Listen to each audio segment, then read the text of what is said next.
Realidad.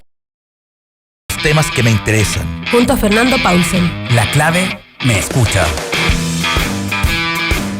¿Cómo están? Bienvenidos a Combinación Clave. Partimos un nuevo año con el programa y tenemos desde ya nuestra primera invitada. Ella fue ministra del CERNAM, fue ministra de Justicia. Nos estamos refiriendo a Soledad Alvear. Soledad, ¿cómo está? Aquí estamos muy bien, Fernando.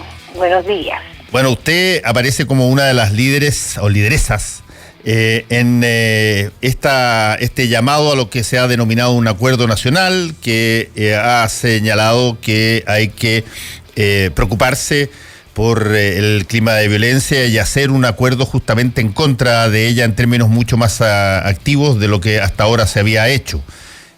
La primera pregunta es ¿cómo se concerta esto? Porque surge inmediatamente después de un llamado del presidente Sebastián Piñera a justamente lo mismo, un acuerdo nacional, casi como si hubiese sido una cosa ya relativamente conversada. No, para nada conversada, claro, este último punto. Incluso nosotros íbamos a publicarla antes, estábamos trabajando con antelación y fue una coincidencia, coincidencia, nada más. Así que lo aclaro. Ahora, yo creo que el restablecimiento del orden público es fundamental en nuestro país para conseguir la paz social.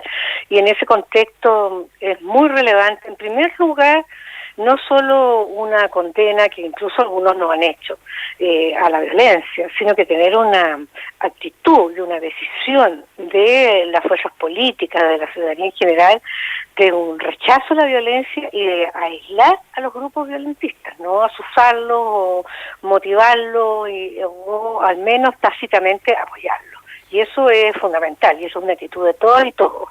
Y en segundo lugar, se requiere, una modificación en el actuar de nuestras policías, de manera tal de que pueda efectuarse un control del orden público sin vulnerar los derechos humanos. Yo creo que eso es fundamental. Veremos ahora cómo esto puede desarrollarse. Ojalá no sean efectivos los anuncios que se han hecho en términos de un marzo complejo y violento, sino que podamos manifestarnos como corresponde a la ciudadanía en una democracia en forma pacífica. Estamos conversando con la exministra Soledad Alvear. Soledad, llama la atención un par de cosas que me imagino que ya se las han planteado y me gustaría conversarlas con usted acá en la radio. Una, el gobierno había recibido 4 visitas de agencias internacionales que decretaron todas la violación sistemática de derechos humanos, y en algunos casos, si no usaba la palabra sistemática, la palabra reiterada de derechos humanos desde el estallido social en adelante, con una cantidad de víctimas bastante grande. No había, en todo ese momento no se consideró aquello aparentemente como un acto de violencia susceptible de juntar agentes de la ex concertación para hacer exactamente lo mismo. ¿Hubo alguna razón por eso? No, yo creo que cuando explícitamente nosotros estamos señalando que condenamos la violencia y buscamos el respeto a los derechos humanos en nuestra misma declaración y llamado, estamos señalando efectivamente que nosotros queremos que estos sean respetados y que evidentemente cuando hay declaraciones de organismos de derechos internacionales respecto de las violaciones que pueden existir en nuestro país, es importante acatarla, responderla, hacerse parte de las propuestas de solución que deben existir en esta materia. Creo que es fundamental. Yo soy una persona que he condenado siempre las violaciones a los derechos humanos, cualquiera sea el lugar donde éstas se vulneren. Sí, yo entiendo que hay un hilo histórico de muchas de las personas que están convocando a esto. Lo que me parece a mí interesante destacar es que normalmente ha pasado más que normalmente, ha pasado a traducirse la situación actual en un fenómeno que más o menos responde al siguiente criterio. El saqueo, el vandalismo, que nadie lo niega, las situaciones esporádicas y espontáneas que se dan en la calle, parecen ser susceptibles de ser considerado más violencia o la violencia antes que el uso de fuerza de carabineros o incluso algunas de los proyectos de ley que se mandan por parte del Ejecutivo que tienen un factor de generalmente agilizar esta situación, o la persistencia del presidente de la República en considerar que estamos en guerra con un enemigo implacable y gatillado desde afuera, cosa que hasta ahora no se ha podido probar. Eso se critica, pero no parece que fuera violento. Pero sin duda que eso es violento, y que sin duda de quienes debemos nosotros en democracia respetar los derechos humanos, por cierto, garantizar la seguridad, la paz social y el orden público, pero es clave en democracia que esto se haga con respeto a los derechos humanos. Uh-huh. Y en ese contexto hay que ser categórico y muy claros. Soledad, ¿cuál es el siguiente paso después de este llamado que agrupó a una serie de personas, casi todos participantes de los gobiernos de la concertación? ¿Qué viene ahora? Se planteó esta propuesta.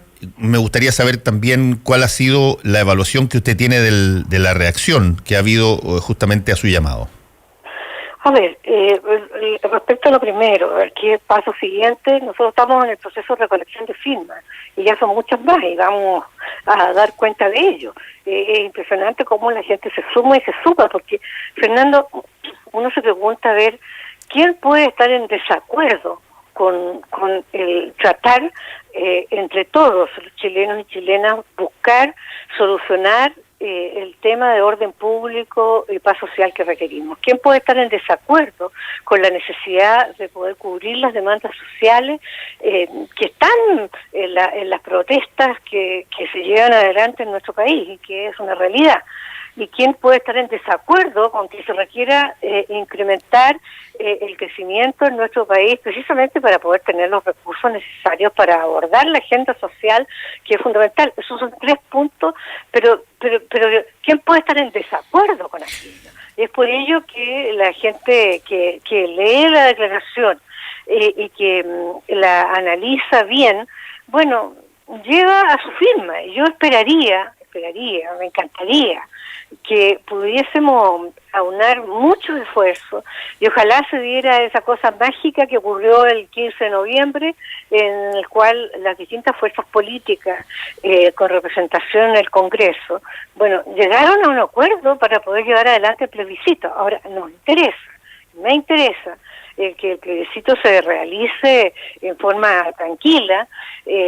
Yo tengo una opción respecto del plebiscito. Yo quiero aprobar la nueva Constitución y una asamblea que pueda estar constituida por 100% de personas elegidas por la ciudadanía.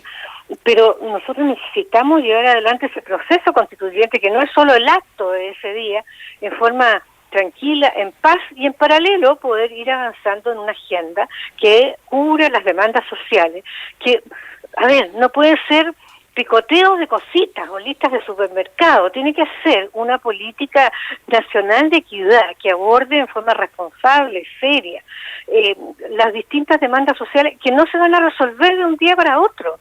Esto requiere efectivamente una planificación a corto, mediano y largo plazo. Eso es lo responsable de decir a la ciudadanía. Estamos conversando con la exministra Soledad Alvear. Soledad, sobre eso me parece interesante.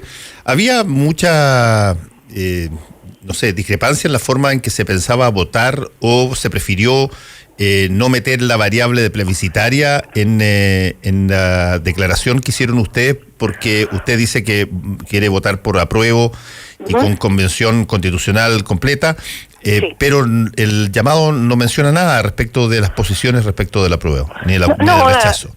Las personas que estamos en esta declaración estamos por el apruebo a la nueva Constitución. Bien, sí. ¿Por qué no se incluyó eso en la declaración? ¿O no se pensó, nomás fue un desliz? No, fue un olvido. Lo que pasa es que esto está precedido por otra declaración anterior en la cual sí lo habíamos manifestado.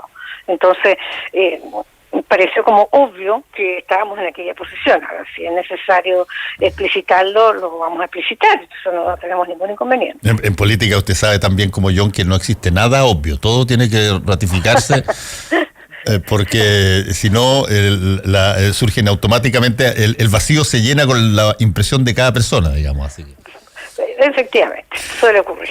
Hay una situación que se ha dado, Soledad, que me gustaría conversar con usted, que tiene que ver con las variables de encrispamiento de la situación. Y no solamente estoy hablando de lo que sucede en las calles, porque eso ya se ha repetido bastante, no, sino que sobre todo lo que está sucediendo en materia de declaraciones, en materia de la declaración de los ex almirantes y reservistas de la Armada respecto de lo que ocurrió en Valparaíso, declaraciones también de grupos de extrema izquierda que han empezado a considerar, y son más bien personas, más bien individuos, que no tienen representación parlamentaria, pero que han empezado a ser colocados en las redes sociales, llamando a una abiertamente a una escalada de movilizaciones guerrilleras. En fin, hay un discurso que se está empezando a traducir en formas. Hace pocos días, 24 o 48 horas,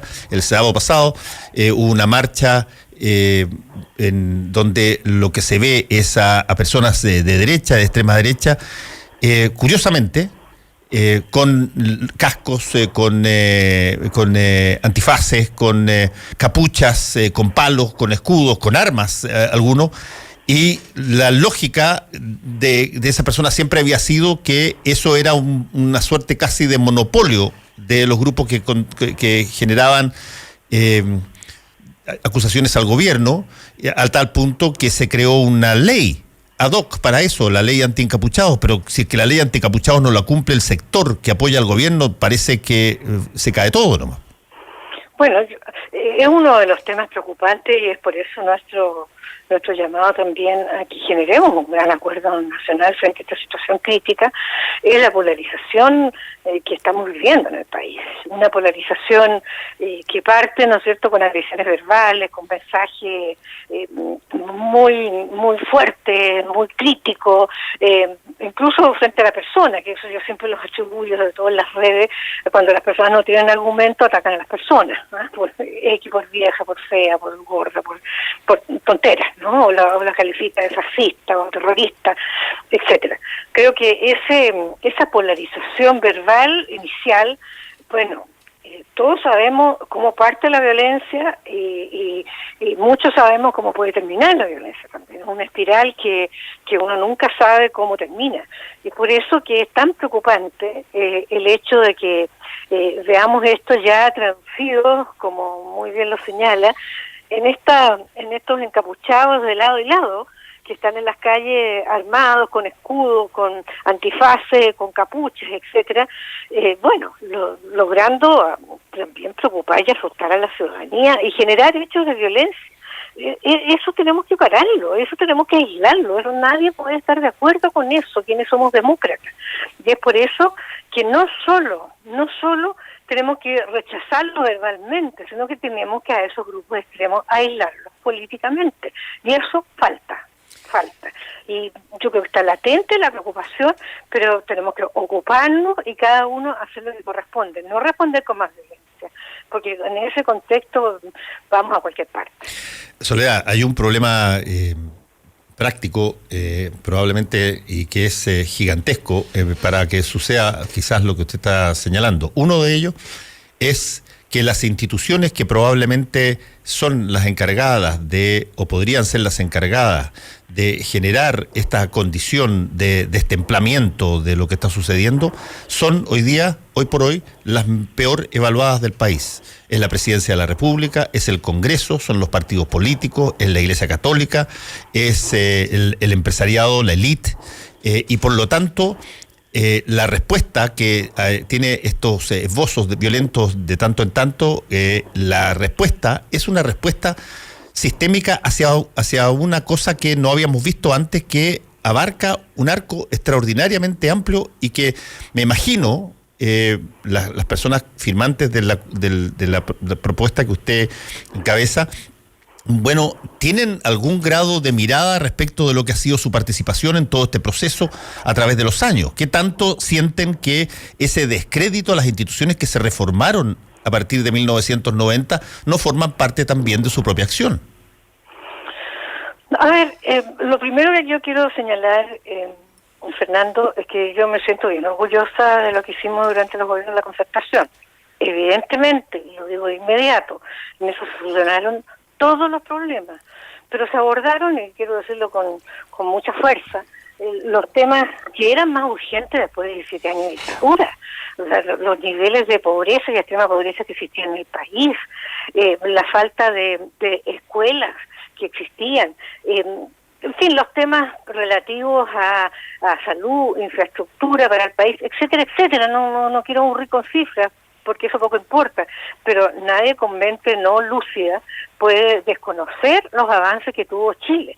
Ahora, efectivamente, uno de los temas que yo creo que debemos abordar son las etapas siguientes que vienen. Hoy los temas son distintos. Hoy tenemos muchas personas que han salido de la pobreza, pero que tienen terror de volver a caer en la misma frente a una situación como una enfermedad grave o la cesantía, que entre paréntesis, fruto de lo que está ocurriendo, está aumentando en nuestro país. Muchas otras personas sienten inseguridad. La gente está aburrida de abusos que existen, y no solamente abusos en las instituciones públicas, también en las empresas y también en el trato. A mí me impacta la desigualdad que existe en el trato a las personas, el trato que se le da en instituciones públicas y privadas muchas veces a personas que visten de una manera distinta o personas que le falta un diente. En fin, pasa a ser distinto, y eso es tremendo, porque eso se vive a diario por las personas que tienen una situación más difícil o más vulnerable en nuestro país. Y eso es una actitud, un cambio cultural que nosotros debemos llevar adelante. Entonces, creo que todos y todas debemos hacer algo para superar esta situación. Estamos viviendo en un país absolutamente egoísta, individualista, incluso, quiero decir, en las mismas marchas, o uno ve una diversidad de situaciones. ¿Cómo voy yo en esto? Hay pocas demandas colectivas, sino que hay un individualismo brutal en querer lo que a mí me soluciona el problema. Entonces ahí tenemos que abordar esa necesidad también de acompañar este proceso constituyente y lo que va a venir en Chile con un cambio cultural que ojalá se dé en nuestro país. Es un tema y un fenómeno mundial, pero tenemos que abordarlo. Ahora, Soledad, ahí usted introdujo una variable cultural, como señaló, que es bien compleja y bien interesante, porque la inversión que ha hecho este país y sus gobernantes históricamente para atrás, la inversión que se ha hecho desde la dictadura en adelante, en el individualismo, en el ráscate con tus propias uñas, en que tú tienes todos los méritos si es que lo haces bien y no te preocupes del lado, que todo lo colectivo huele a marxismo, que no te juntes con distintos grupos para reclamar solo porque tienes más posibilidades de ganar. Eso, efectivamente, creo yo, es una cosa que se ha instalado en muchos chilenos como la única forma de poder salir de esto. Los actos colectivos normalmente eran vistos como sospechosos. Y curiosamente lo que estamos viendo con todos los aspectos negativos que usted ha señalado es que estos movimientos tienden a generar reagrupaciones colectivas, y la gente se siente más protegida, probablemente algunos de ellos, algunos se sienten más envalentonados y probablemente derivan en violencia, pero lo que sí pasa es que es una búsqueda que hemos perdido nosotros, una búsqueda de algo colectivo, algo donde me sienta parte de algo. Sí, es así, Fernando, pero uno puede apreciar que esto viene desde muy temprana edad. O sea, incluso uno advierte con preocupación, y esto yo lo converso con distintas mamás y papás, los niños hoy se entretienen mucho más individualmente que muchas veces compartiendo con sus compañeros. Me impacta a mí cuando me invitan a universidades o a colegios o a escuelas, en donde uno pregunta, a ver, ¿qué pasa si alguno de sus compañeros está enfermo? Usted le ayuda, en fin, en la cultura en que uno se crió, en el cual le ponía el día del cuaderno, o acompañaba al compañero que estaba en cama para que no quedara tan atrasado. Hoy eso no existe, al revés. Al revés, yo no le presto mi apunte porque me interesa ser mejor que el resto. Entonces yo me rasco con mis propias uñas y esto es realmente acentuado muchas veces por los propios establecimientos educacionales o por la propia familia, en que a ti te tiene que ir bien, no importa cómo te vaya el resto de tu curso. Y eso es una cultura desde muy pequeño que tenemos nosotros que cambiar. Entonces, allí es donde debemos hacer un cambio muy sustantivo. Ahora, Soledad, eso, para ponernos la mano en el corazón, eso es algo que nosotros, este sistema que nosotros creamos con todos sus altos y sus bajos, fabricó. Eso no viene de los genes, eso viene de una indoctrinación permanente de la individualidad por sobre cualquier situación solidaria, coordinada, colectiva, y eso es algo que se fabricó. Se fabrica a la persona que tiene recelo del Estado porque no lo ayuda en nada y por lo tanto cree que todo el Estado no sirve y que todos los policías son iguales que el último tipo que vieron en el video atropellando a un tipo de espalda, y por lo tanto son todos iguales y yo tengo que rascarme con mis propias uñas, pero eso es algo que nosotros producimos, no es algo que viniera y que se instalara desde un espacio de un platillo volador. No, sin duda, bueno, yo señalo que son los propios educadores, partiendo por la familia, quienes y por la sociedad en su conjunto. Si uno se sube a un ascensor, uno dice buenos días y la mira como diciendo que le pasó a esta señora, ¿no? Bueno, ¿y cómo entonces pudimos haber tenido tantas miradas a nosotros mismos pero tan tremendamente sobredimensionadas, desde el oasis del presidente de la República a la concertación misma de los voceros que dicen, oye, lo hicimos extraordinario, estoy muy orgullosa, como dice usted? Bueno, pero esta parte que forma también de ese rasgo cultural que venía con todas las demás cosas, si nosotros no nos estamos insultando ni tratando de orco, ni de simio, ni de facho, recién.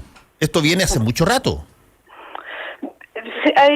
Se fue incrementando, pero yo quiero decir con mucha claridad, el crecimiento con equidad llevaba un mensaje y un trabajo que buscaba buscar el que saliéramos de la pobreza y se atendiese a los sectores más vulnerables para generar igualdad de oportunidades. Y en ese contexto también debe uno señalar que hay una cultura a nivel mundial en que esto lamentablemente sigue ocurriendo. Hay un fenómeno global en esta dirección también que, bueno, afecta a Chile y está inserto en un mundo global, pero cuando se buscan políticas en la dirección en que se trabajó, no era para perseverar en el individualismo, por el contrario, pero lamentablemente, como señalo, la globalización trajo otros efectos no deseados. Aquí hay una persona que pregunta por Twitter, una pregunta que es interesante porque muchas de las personas que firmaron la carta fueron, como usted muy bien dice, son ex Concertación y firmaron como ex Concertación, pero también fueron ex Nueva Mayoría y sin embargo no firmaron ex Nueva Mayoría.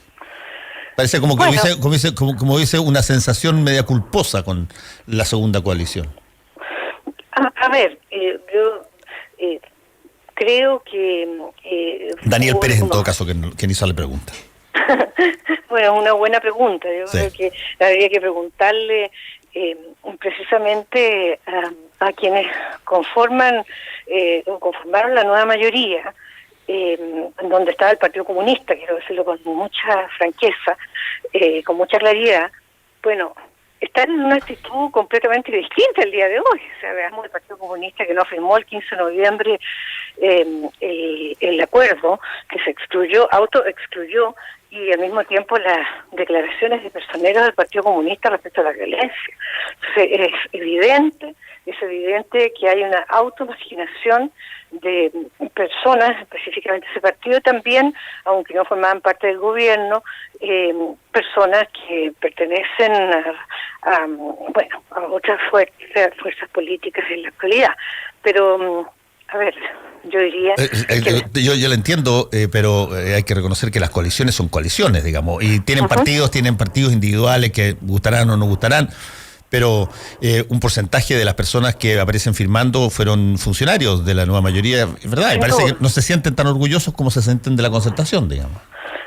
Bueno, yo creo que hubo un espíritu en esos años que me parece importante reivindicar, que es el espíritu del diálogo, es el espíritu de la búsqueda de acuerdo, que yo la creo positiva, Fernando. Yo creo que es fundamental frente a situaciones de crisis en nuestro país que seamos capaces de reaccionar independiente de las posturas políticas que se han tenido. O sea, si vemos la situación actual de Chile, tenemos que intentar, quienes somos demócratas, de encontrar una salida democrática. Desde el punto de vista político, el hecho de tener el plebiscito, el hecho de desarrollar el proceso constituyente es una salida política que yo valoro que se haya alcanzado en esa fecha y que esté en curso en la actualidad. Por otra parte, es fundamental, a mi juicio, y eso tiene que entenderlo el gobierno, que se requiere, además, abordar una agenda de las demandas sociales. De forma responsable, no con picoteo. O sea, muy bueno de que los medicamentos puedan bajar de precio. Estamos todos conscientes que son carísimos en nuestro país. Pero eso no es una solución completa a los temas de salud.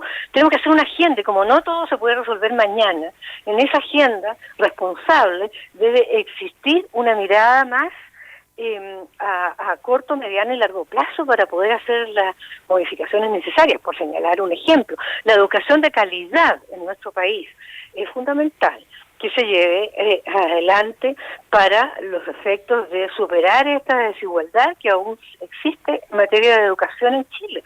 Ahora, eso no se soluciona solo con algunas medidas parche. Esto requiere un proceso en esta etapa nueva que estamos viviendo en nuestro país, que entre paréntesis debemos incluir los temas nuevos. O sea, hasta hace poco los temas relativos al medio ambiente o de la revolución tecnológica estaban en nuestro debate antes del 18 de octubre.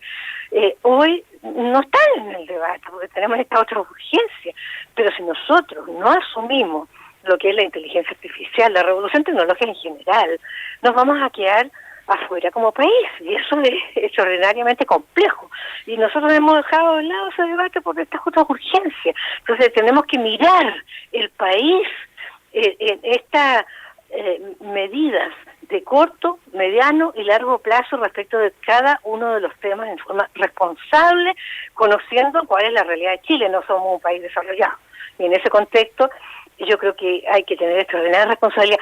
Mira, Fernando, hoy hay otra cosa que a mí me preocupa sobremanera. Sí.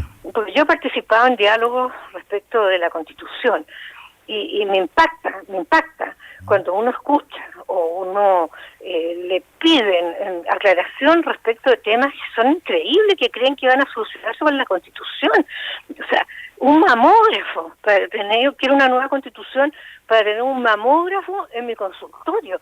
Pero entonces, decía yo, eso no es el tema de una constitución, eso es una decisión reglamentaria, ni siquiera es una ley. Entonces, ojo con las expectativas respecto a una nueva constitución, porque supongamos se aprueba, supongamos que llevamos adelante un proceso con los constituyentes bien hecho, que se termina en una nueva constitución, supongamos que se aprueba la nueva constitución, y al mes la gente puede estar diciendo, bueno, ¿y? No ha forzado nada. Bueno, eso es un déficit, ¿qué quiere que le diga? Es un déficit de pedagogía política básica de un país que no enseñó básicamente cómo funcionaba, sino que así es. Es un mea culpa, perdón, pero desde el 90 para adelante. Sí, no, sin duda, desde bastante antes en realidad. Sí, desde bastante antes en realidad, pero yo tengo la sensación de que, para ser franco, había mucho más conciencia de para qué servía y no servía la Constitución antes del 90 que después del 90. Sí, yo creo que sí, y en ese contexto un poco esa mirada que se entrega a los jóvenes solo enseñarle cosas prácticas o una formación sin fortalecer educación cívica, a mí me parece un error gravísimo, porque es fundamental el poder formar ciudadanos que sean capaces de tomar sus decisiones, y eso significa también conocimiento. Soledad Alvear, muchas gracias por este contacto con Combinación Clave, que le vaya muy bien. Muchas gracias, Fernando, buenos días. Ya sea que estés planificando una reunión o una capacitación, Nogales Hotel and Convention Center cuenta con